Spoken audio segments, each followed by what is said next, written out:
મહત્વપૂર્ણ સમાચાર રાજકોટથી, જ્યાં કોર્પોરેશનનું અંતિમ બજેટ રજૂ કરી દેવાયું છે। સ્ટેન્ડિંગ કમિટી દ્વારા ₹3604.90 કરોડનું બજેટ મંજૂર કરાયું છે। કોર્પોરેશન કમિશનર દ્વારા સૂચવાયેલ કરબોજ ફગાવી દેવાયો છે। મિલકત વેરાના ચઢત વ્યાજમાં 5000 સુધીની માફી આપવામાં આવી છે। પાણી વેરાના ચઢત વ્યાજમાં પણ ₹5000 સુધીની માફીની જાહેરાત આ બજેટમાં કરવામાં આવી છે। ફ્લાવર બેડના રેગ્યુલરાઇઝડ માટે 50 લાખથી નીચેની રકમ એકસાથે થશે ભરપાઈ। 50 લાખથી ઉપરની રકમ ભરપાઈ કરવા વર્ષમાં 4 હપ્તા કરી અપાશે। રેસકોર્સના બ્યુટિફિકેશન માટે ₹10 કરોડની જોગવાઈ આ બજેટમાં કરવામાં આવી છે। નવા બ્રિજની જરૂરિયાતની પાયલટ સ્ટડી માટે ₹1 કરોડની ફાળવણી કરાઈ છે। વોટર ડિસ્ટ્રીબ્યુશન અર્થે સ્કાડા સિસ્ટમ માટે ₹1 કરોડ ફાળવી દેવાયા છે। આ ઉપરાંત પબ્લિક ટોયલેટ અપગ્રેડ કરવા ₹4 કરોડની બજેટમાં ફાળવણી જોવા મળી રહી છે। 100 ઇલેક્ટ્રિક બસના ચાર્જિંગ સ્ટેશન બનાવવા ₹25 કરોડની આ બજેટમાં જોગવાઈ કરવામાં આવી છે। રાહતના સમાચાર એ છે કે જે વેરા બોજ સૂચિત હતો તેને ફગાવી દેવાયો છે।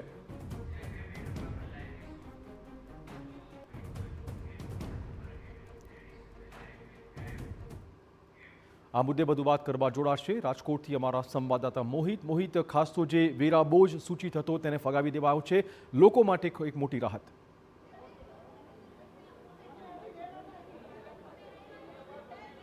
સ્પષ્ટપણે ચિરાગ, આ વખતે ચૂંટણીનું વર્ષ છે અને જે મહાનગરપાલિકાની ચૂંટણી હવે ગણતરીના મહિનોમાં થવાની છે, ત્યારે જે આ વર્તમાન બોડીનું જે અંતિમ બજેટ છે તે હવે જાહેર કરવામાં આવ્યું છે। જે રીતે માહિતી મળી છે તે પ્રમાણે વર્ષ 2026-27નું 3604.90 કરોડનું આ બજેટ છે તે રજૂ કરવામાં આવ્યું છે। રાજકોટ મહાનગરપાલિકાના મ્યુનિસિપલ કમિશનર દ્વારા જે કરબોજ સૂચવવામાં આવ્યો હતો તે કરબોજ છે તે સ્ટેન્ડિંગ કમિટી દ્વારા ફગાવી દેવામાં આવ્યું છે। આપને હું સીધા દ્રશ્યો બતાવવા માંગીશ કે જે હાલમાં જે મહાનગરપાલિકાની જે કચેરી ખાતે જે સંકલનની બેઠક છે તે ચાલી રહી હતી। મહાનગરપાલિકાના જે કોર્પોરેટરો છે તેમના દ્વારા આ સંકલન છે તે કરવામાં આવ્યું છે અને હવે આ બજેટ છે તે સૌપ્રથમ સ્ટેન્ડિંગ કમિટીમાં રજૂ થશે અને સ્ટેન્ડિંગ કમિટી બહાલી આપ્યા બાદ જે સ્ટેન્ડિંગ કમિટી ચેરમેન છે તેમના દ્વારા સત્તાવાર રીતે આ બજેટ છે તે રજૂ કરવામાં આવશે। સૌથી મહત્વની વાત છે કે આ જે બજેટ છે તે ફૂલ ગુલાબી બજેટ એટલા માટે કહી શકાય કારણ કે જે સ્ટેન્ડિંગ કમિટી છે તેમના દ્વારા જે બ્યુટિફિકેશનની વાત છે તે કરવામાં આવી છે। રાજકોટનું રેસકોર્સ કે જે હાર્દ છે, રાજકોટનું ફરવા માટેનું સૌથી મહત્વનું સ્થળ છે, તેમને બ્યુટિફિકેશન કરવા માટેની જાહેરાત છે તે કરવામાં આવી છે। આ ઉપરાંત જે મિલકત વેરો છે અને પાણી વેરો છે તેમાં જે વધારો સૂચવવામાં આવ્યો હતો તે ફગાવી દેવામાં આવ્યો છે। એટલું જ નહીં પરંતુ જે વ્યાજ માફીની યોજના છે તે પણ લાગુ કરવામાં આવી છે, જેમાં જે પાણી વેરામાં ચડત વ્યાજમાં જે ₹5000 સુધીની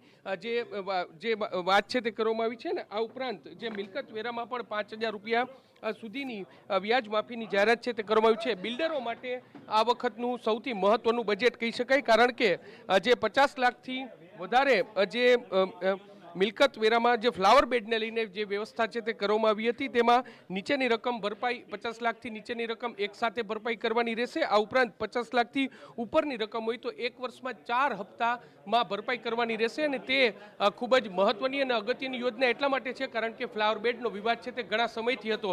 સ્ટેન્ડિંગ કમિટી ચેરમેન આપણી સાથે છે। એક જે વેરો છે તે ફગાવી દેવામાં આવ્યો છે, વધારો સૂચવવામાં આવ્યો તો તે ફગાવી દેવામાં આવ્યો છે, કેટલું મહત્વનું છે? રાજકોટ મહાનગરપાલિકામાં ભારતીય જનતા પાર્ટીના સૌ કાર્યકર્તાઓ છેલ્લા 50 વર્ષથી અમે કામ કરીએ છીએ।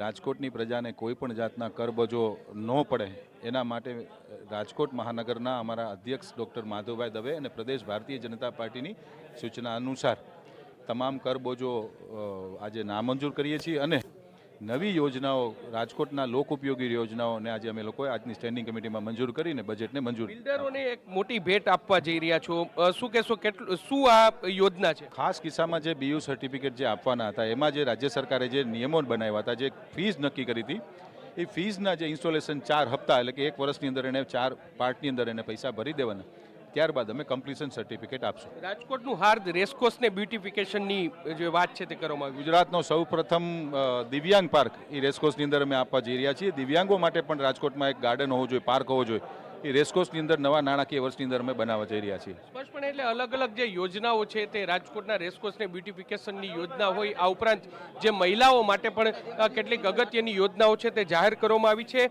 ચિરાગ, સૌથી મહત્વની વાત, ટીઆરપી ગેમ ઝોન અગ્નિકાંડ બાદ રાજકોટમાં જે બીયુ પરમિશનને લઈને જે વિવાદ થયો હતો, રાજ્ય સરકારે તેમાં દખલગીરી કરવી પડી હતી અને રાજ્ય સરકાર દ્વારા જે ફ્લાવર બેડના રેગ્યુલાઇઝ કરવા માટે મોટી રકમ છે તેનો દંડ છે તે ફટકારવામાં આવ્યો હતો.